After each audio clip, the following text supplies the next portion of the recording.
If you ever have to remove the cassette from your rear wheel, it's very easy to do, but you do need some very specialized tools to do it.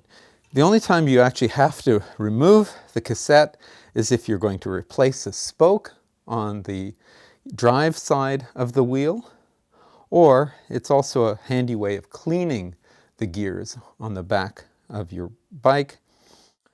You also might want to change the gear ratio on your bike by replacing the cassette. And sometimes it's necessary to replace the cassette when it's worn out. You need a lock ring tool like this and a chain whip like this. And the way it works is the lock ring tool fits into the lock ring, which is this outer ring that actually holds the cassette onto the free hub of the wheel. And we have to turn this counterclockwise, but a free hub freewheels when you turn it counterclockwise. So in order to turn the lock ring independently of the freewheel, we need to hold the cassette in place. And you can't do that by hand. You need to actually wrap a small piece of chain attached to this special tool around the cogs and then turn the cassette lock ring against it. And I like to position the tools so that you can turn them against each other. Remove the lock ring and then disassemble the freewheel, either one gear at a time or remove the whole stack. To put it back on, it is keyed. There are spacers on here that vary, so it only goes on in one direction. So you want to line that up with the proper key on here. And that's the big gap there, and that goes on like that. The next cog goes on top, and line it up correctly as well. And then we start to encounter spacers, because each single cog has to be spaced a very precise amount.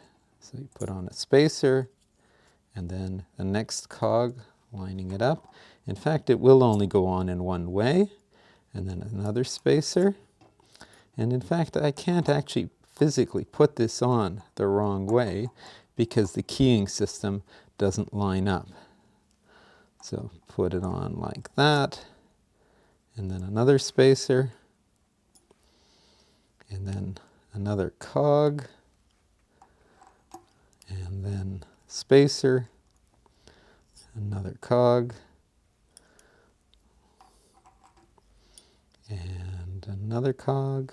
This cog actually has an integral spacer in it. So we don't have a separate spacer for this one or for this one, which is also has an integral spacer in it.